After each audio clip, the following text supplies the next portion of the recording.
Bismillahirrahmanirrahim. Të duash vetëm për hir të Allahut. Karakteristikë e vëllazërisë në Islam është se ajo vëllazëri u bën nga Zoti i Madhruar, mbi 7 qiell dhe mandje u shpall përmes fjalës së Tij. Në Kur'anin famlar thuhet, me të vërtetë besimtarët janë vëllezër. Surja Huxhurat ajeti 10. Çdo njeri prej jush që e shqipton tauhidin la ilaha illallah konsiderohet pjesëtar i umetit musliman. Pa marrë parasysh ku gjenden, çfarë ngjyre ka lkura e tij, i cili etnitet i përket. Allahu i Madhrishëm thot, duke i bashkuar zemrat e tyre si një zemër e vetme, sikur të shpenzojë tërë pasurinë që gjendet në tokë, nuk do të mund t'i bashkojë zemrat e tyre, por Allahu i bashkoi ata, i bashkoi ato zemra. Ai është vërtet i plot fuqishëm dhe i urtë. Surja Enfal ajeti 63. Dashuria dhe vëllazëria pra bazohet në dashurinë e sinqertë që rrjedh nga dashuria e Allahut të madhëruar dhe zgjat në këtë dhe në botën tjetër. Dashuria në emër të Allahut nënkupton që ne ta duam vëllain, motrën tonë,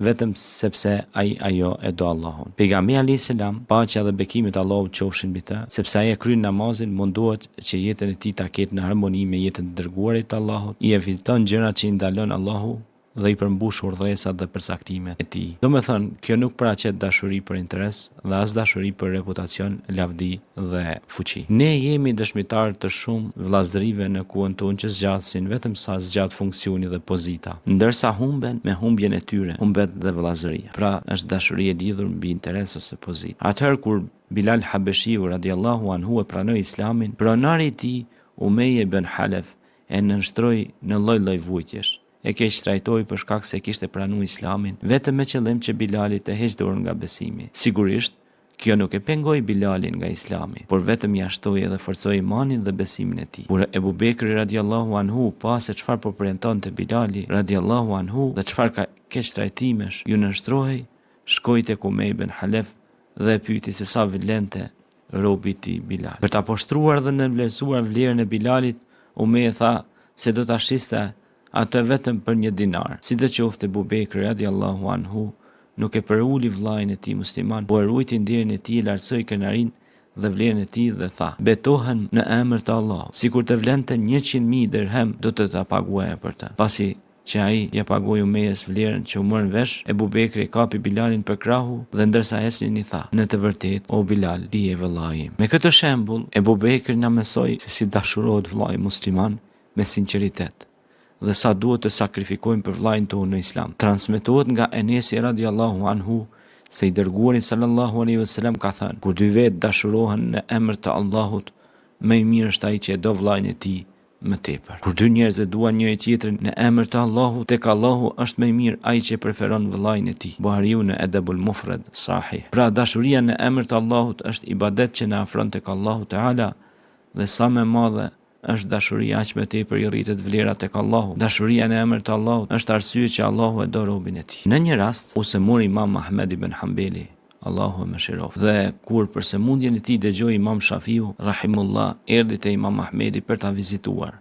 Shkurt pastaj Imam Shafiu semor, ndërsa Imam Ahmedi erdhi ta vizitoi. Megjithse ende nuk ishte shëruar plotësisht nga sëmundja e tij, duke para të, Imam Shafiu u gëzoi shumë dhe në shenjë mirëseardhje i citon do vargje të dashurisë vëllazërore. Ky është një shembull i dashurisë së mirëfillt vëllazërore për plot respekt dhe vlerësim. Megjithse të dy dietarët kishin pikpamje të ndryshme për shumë çështje të shariatit, por ajo nuk ishte arsye për të mos ia treguar njëri tjetrit dashurinë, respektin dhe vlerësimin në emër të Allahut.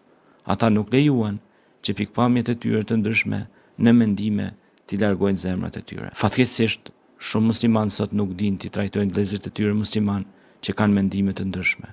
Nuk tregojnë respekt për vllain thjesht sepse ka pikpamje të ndryshme të disa ligjeve të pjesshme të shariatit. Dashuria jonë vëllazërore në emër të Allahut nuk ka alternativë. Ajo është faktori kryesor i ngjeshjes së rradhëve tona, që paraqet garancë për mbijetesën tonë biologjike në këtë rajon. Abdullah ibn Mesudi radiallahu anhu, Allahu qoftë i kënaqur prej tij, tha: "Mos i pyesni të tjerët për dashurinë e tyre për ju, por hidhni një vështrim zemrës tuaja dhe shikoni se çfarë ndjenja janë të fshirura për ta. Sa dashuri ju do të dhuroni atyre, aq shumë dashuri do të shihni prej tyre." Ne shpesh herë presim që të tjerët na tregojnë respekt, nder dhe dashuri, por rrallë herë pyesim veten se sa dashuri dhe respekt u dhurojmë të tjerëve. Dashuria në emër të Allahut nuk pushon atëherë kur të pushojë jeta jonë në këtë botë, por përfitimet e saj vazhdojnë edhe në ahiret. Transmetohet nga Ebu Hurajre se i dërguari sallallahu alaihi wasallam ka thënë: në ditën e gjykimit Allahu i madhruar do të thotë: ku janë ata që e donin njëri tjetrin në emrin tim? Unë do t'i shpërblej me hijen time, kur hije tjetër nuk ka. Muslimi. Në një transmetim tjetër thuhet: ku janë ata që e donin njëri tjetrin në emrin tim? Ata do të jenë në mimberet e dritës, nurit, në pozitën cilën do të kenë zili dhe të dërguarit e Allahut dhe shahidët.